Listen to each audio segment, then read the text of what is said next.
Randomly calls me up and says, I got a girl I think you should meet. Does the same thing to her. I got a guy I think you should meet. Little did she know, you saw me at their wedding because I was the best man. Let me tell this. But I didn't see her.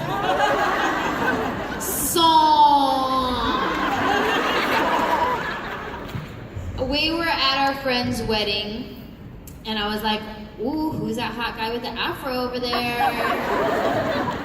And I was trying to do like the...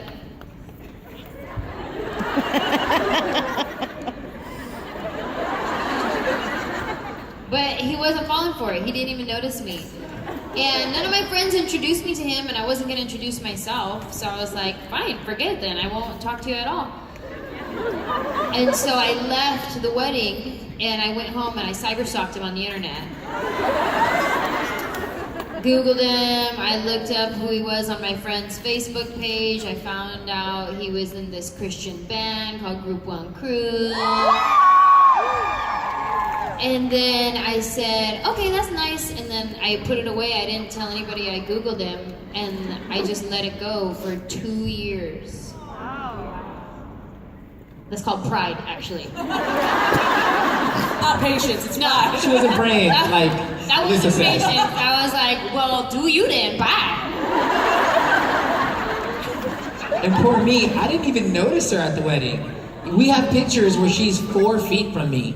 And I was like, you were at the wedding? Rude. I know, horrible.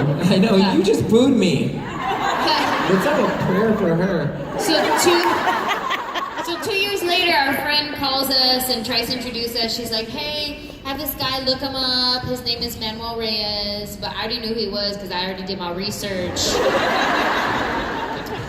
But I had to keep that unlocked, so I was like, okay, I'll check him out. I'll see what he's about. And then... it was awesome because then I was like, I saw her page, she saw my page. Isn't that weird in the new age? His page was dope, so I thought, yeah, let's take it a step further. So I was out on tour, and I had 2 days off, and I was like, here's what I'm gonna do. I'm gonna fly to LA, we're gonna have a day date, okay? In that day date, my friends are gonna be there, so you don't know I have any sour intentions. I'm not trying to meet at the nighttime in somebody's house, right? So I'm trying to keep it holy. And so we met at daytime for only 1 hour, and I said, yo, if you like me, then we can move on to the night date the next day. And so, in public, at a restaurant. And so we ended up going to the day date. It was real, like, straightforward, and she ended up liking me, so she was like, all right, we'll do the night date. We did the night date. For the first half of the night date, she was real cold. She says that she was being protective of her heart. I know she was just trying to compare me to her ex-boyfriend. She was like, this fool ain't gonna get close. So I was really like, Jesus, if she keeps being cold, I'm gonna fake a stomach ache and bounce.